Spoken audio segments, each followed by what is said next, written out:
사명의 등불을 꺼뜨리지 말라. 사명의 등불을 꺼뜨리지 말라. 사명의 등불을 꺼뜨리지 말아라. 제사장들의 역할 가운데 가장 중요한 것이 성전에 있는 성막 성소에 있는 등불을 점검하는 거였습니다. 날이 밝으면 껐다가 날이 어두우면 켜고 이렇게 해서 등불을 점검하는 일이 매일매일의 제사장의 사명이었습니다. 그리고 일주일에 한 번씩 성소에 들어가면 오른편에는 떡상이 있고요, 왼편에는 등잔대가 있고, 또 성소와 지성소를 가로막은 휘장 앞에는 뭐가 있죠? 금향로가 있죠.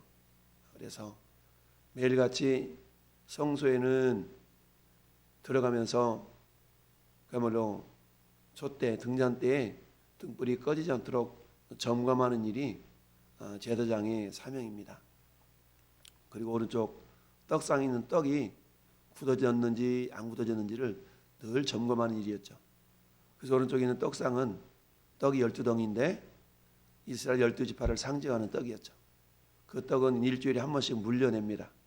그러면 그 물려낸 떡을 제사장이 먹게 돼 있죠.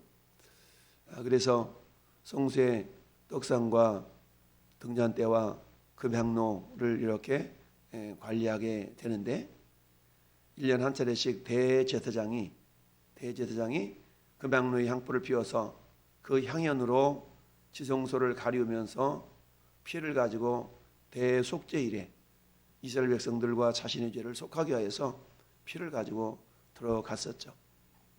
그래서 제사장의 사명은 하나님과 백성들과의 죄를 이렇게 사하게 하도록 하는 그런 제사를 인도하는 그런 사명을 가지고 있었던 겁니다. 그런데 신약으로 넘어오면서 우리 주님이 베드로전서 2장 9절 너희는 왕 같은 제사장들이요 하나님 나라의 백성이요 그의 소유가 된 백성이니, 하나님의 나라요 그의 소유가 된 백성이니 라고 말씀하고 있죠. 이제 소수의 사람만, 선택받은 사람만 제사장이 아니라 예수를 믿는 모든 사람들이 제사장이 된 겁니다. 한마디로 보면 위임받은 제사장이라고 표현하죠.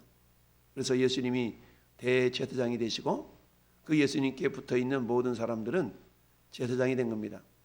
그럼 제사장의 역할, 제사장의 사명이 뭐냐?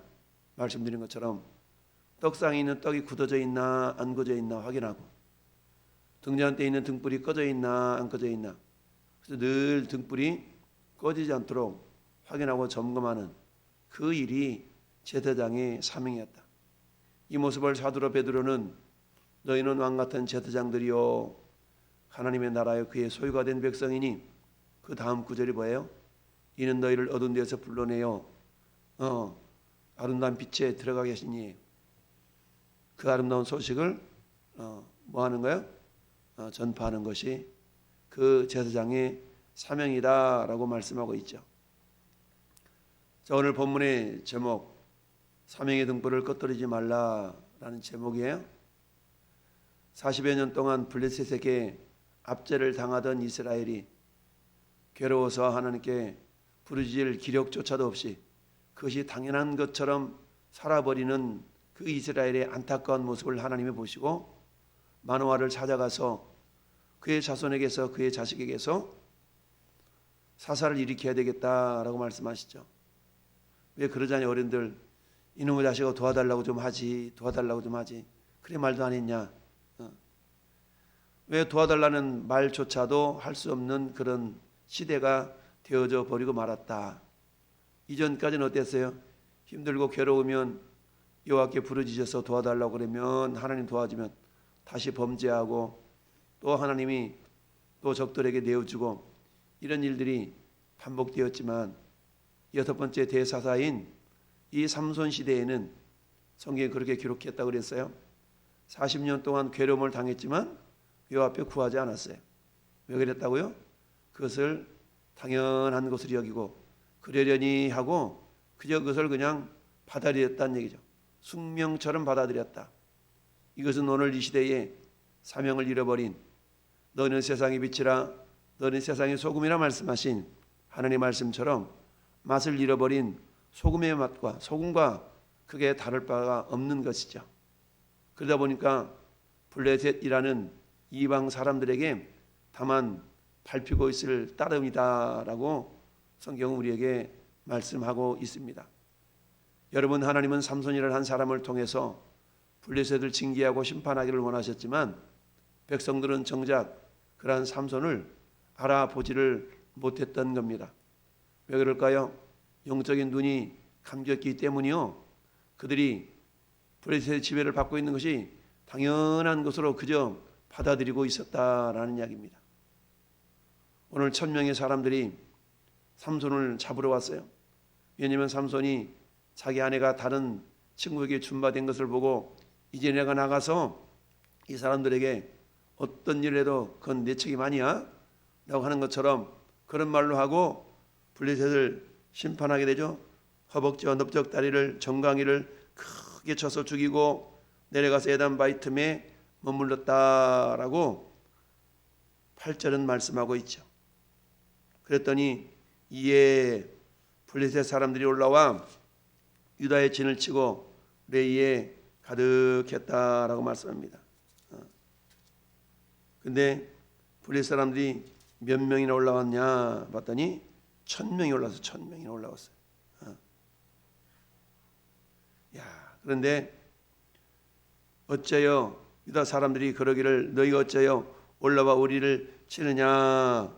그들이 대답하되 우리가 올라온 것은 삼손을 결박하여 그가 우리에게 뭐한 대로 행한 대로 그에게 행하려 함이로다. 당시에 근동 지역에 있어서 하나의 법률 중에 한 가지가 뭡니까? 동해보복법이라는 게 있었죠. 동해보복법. 이것은 뭐요? 손으로 보복하면 손으로 갚아주고 눈으로 보복하면 눈으로 갚아주고 이게 동해보복법이라는 그런 법으로 그런 법이 그 당시에 그 시대 그 지역을 이렇게 다스리고 있었기 때문에 이 사람들 역시 어때요? 삼손이 그렇게 해서 그런 삼손한테 갚아줘야지 라는 그런 의식을 가지고 지금 1000명이서 삼손을 대하려고 이렇게 지금 올라온 겁니다. 그래서 묻는데 유다 사람들이 왜 올라왔는데 우리를 치려고 왔냐? 라고 그러니까 아니야 너희들하고는 상관없어. 나 삼손 한 놈만 잡아가면 돼 라고 지금 말하고 있죠. 그랬더니 유다 사람들이 어떻게 합니까? 오 그래?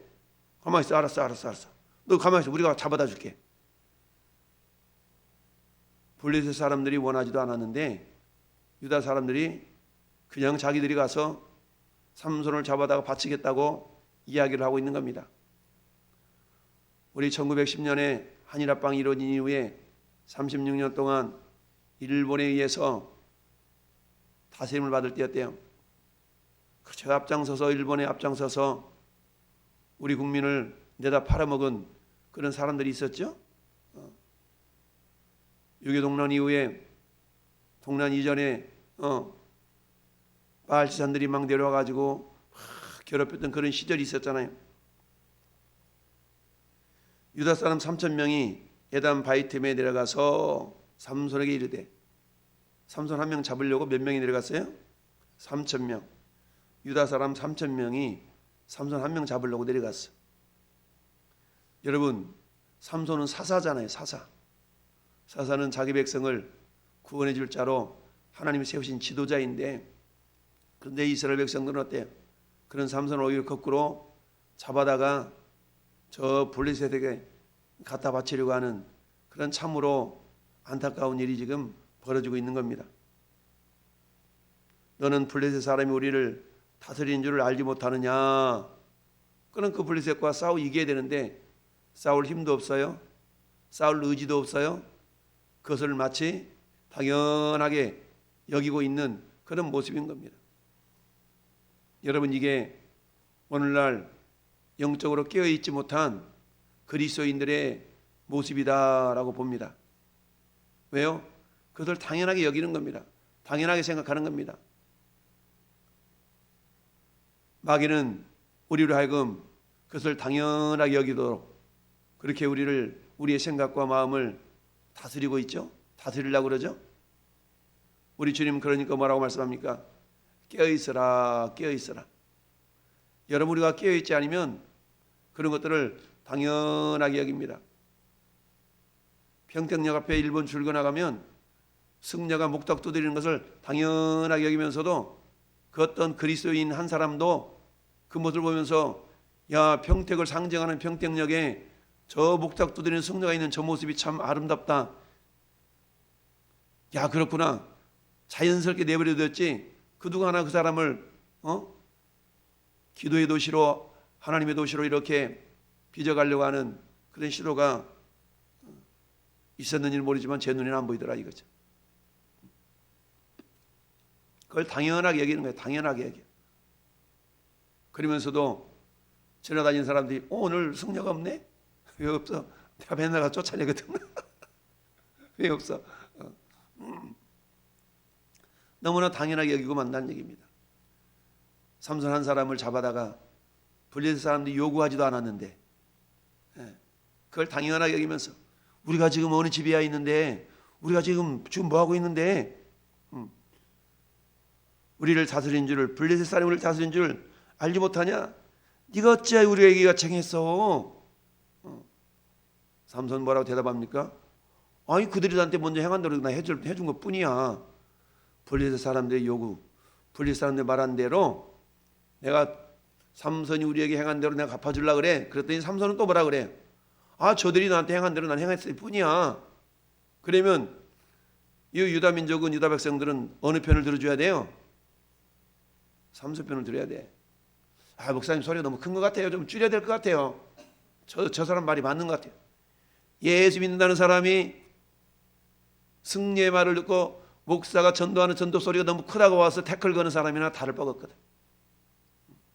도와주지는 못할 망정 와서 그러고 있는 거죠. 원수는 집안 사람 이리로다. 원수가 집안 사람이야.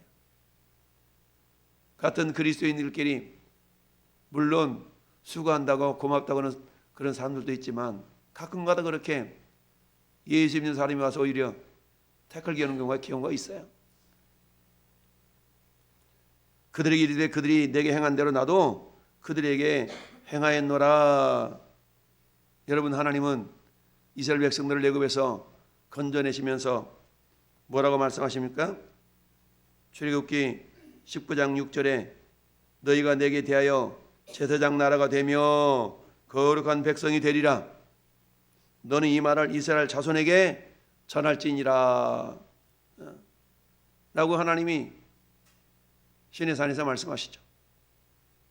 너희는 내게 대하여 제사장 나라가 되라. 내게 대하여 제사장 나라가 되라. 마치 제사장의 역할이 뭐라고 그랬어요? 성소에서 떡상을 점검하고 등불이 켜져 있나 꺼져 있나를 점검하고 그걸 관리하는 일. 떡상을 점검한다는 얘기는 뭡니까?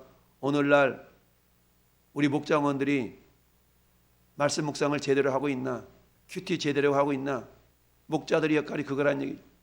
목사는 성도들이 신앙생활을 제대로 하고 있나 못하고 있나 이걸 점검하라는 얘기죠. 하나님의 말씀을 제대로 받아먹고 있나 딴 점 피고 있나 이걸 점검하라는 얘기입니다.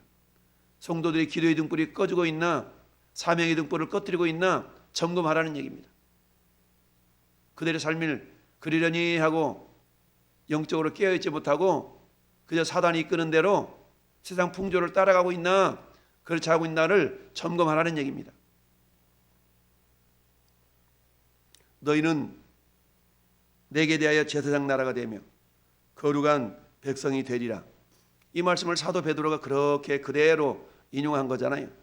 너희만 같은 제사장들이요 하나님의 나라요 그의 소유가 된 백성이니 이는 너희를 불러서 어두운 데서 불러서 귀한 빛에 들어가게 하시니 아름다운 덕을 선전하게 하기 위해서 선포하기 위해서 너희를 제사장 삼았다라는 얘기죠. 그런데 정작 본인들은 제사장은 무슨 제사장 이러면서 지금 그렇게 자포자기하고 오히려 하나님이 세우신 지도자인 삼손을 잡아다가 바치는 그런 어떤 악행을 저지르고 있는 겁니다.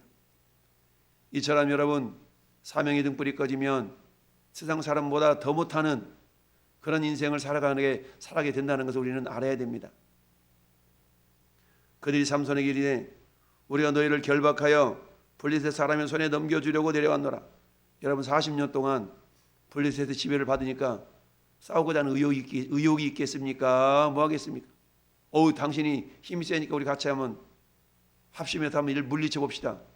이런 생각을 전혀 못하고 있는 거죠. 그저 생각이 굳어져 있는 겁니다. 명목상의 그리스도인, 명목상의 크리스찬이 되어져 버리고 말았다라는 얘기죠. 그러면서 너를 결박하여 블레셋 사람의 손에 넘겨주려고 내려왔노라니 삼손이 그들에게 이르되 너희가 나를 치지 아니하겠다고 내게 맹세하라 하며 그들이 삼손에게 말하여 이르되 아니라 우리가 다만 너를 단단히 결박하여 단단히 결박하여 너를 넘겨주면 죽이겠다는 얘기지. 그게 넘겨줄 뿐이요 우리가 결탄코 너를 죽이지 아니하리라 하고 새 밧줄 둘로 결박하고 바위틈에서 그를 끌어냈다. 사랑하는 성도 여러분, 우리의 사명이 뭡니까? 우리를 어두운 데서 불러내어 그의 귀한 빛에 들어가게 하신 이 아름다운 덕을 선전하는 것, 이게 우리의 사명. 성경 우리에게 Great Commission, Great Mission이라고 그레이트입니다. 대위임령, 마태복음 28장 18절로 20절, 사도행전 1장 8절, 이것을 대사명이라고 표현하잖아요. 하늘과 땅과 이 모든 권세를 내게 주었으니 그러므로 너희는 가서 모든 민족으로 제자를 삼아 아버지 아들과 성령의 이름으로 세례를 베풀고 내가 너희에게 가르쳐 분반 모든 것을 가르쳐 지키게 하라. 볼지어다 세상 끝날까지 내가 너희와 항상 함께 있으리라. 뭡니까? 복음 전하여 제자 삼는 사명, 이것이 그리스도인들의 사명인 줄 믿습니다. 이건 오늘날 저와 여러분들의 사명이에요. 근데 우리는 어때요? 그런 사명이 나에게 있는 줄조차도 모르고 그러려니 하고 그냥 살아가고 있는 인생은 아닌가? 우리가 돌아볼 수 있어야 됩니다. 여러분 사도 바울은 로마서 15장 16절에 이렇게 이야기하고 있습니다. 뭐라고 얘기하고 있습니까? 한번 펴볼까요? 로마서 15장 16절.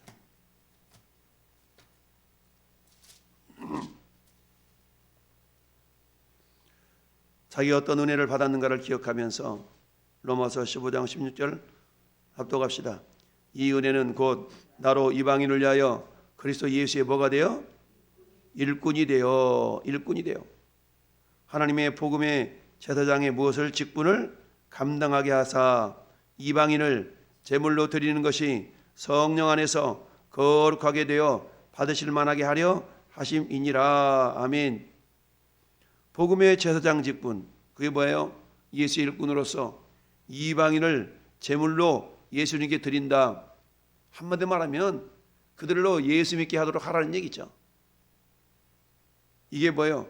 하나님이 우리에게 맡겨진 직분이다, 사명이다 라는 얘기입니다. 사도 바울이 이걸 알았기 때문에 로마 교회를 향해서 그렇게 말씀하고 있습니다. 그러면서 이것 자체가 은혜란 얘기, 은혜. 내가 이것을 감당함에 있어서 저절로 되어지는 것이 아니라 성령님이 깨우쳐 주시고 그런 사명을 감당하고자 우리가 기도하고 말씀으로 훈련받고 이런 줄로 믿습니다. 사랑하는 성도 여러분, 오늘 한 달도 하나님으로부터 받은 제사장 나라로서 위대한 사명을 우리가 까먹지 않고 잊어버리지 않고 버리지 않는 그런 사람 되어서 하나님 나라를 통하여 귀한 귀대한 위대한 그 사명을 잘 감당해내는 그 하나님의 제사장으로서 역할을 잘 감당할 수 있기를 원합니다 라고 기도하며 오늘도 깨어서 나를 통하여 잃어버린 영혼이 주께로 돌아오는 놀라운 주님의 기쁨의 역사를 이루어 드릴 수 있기를 예수님의 이름으로 축원합니다. 아멘.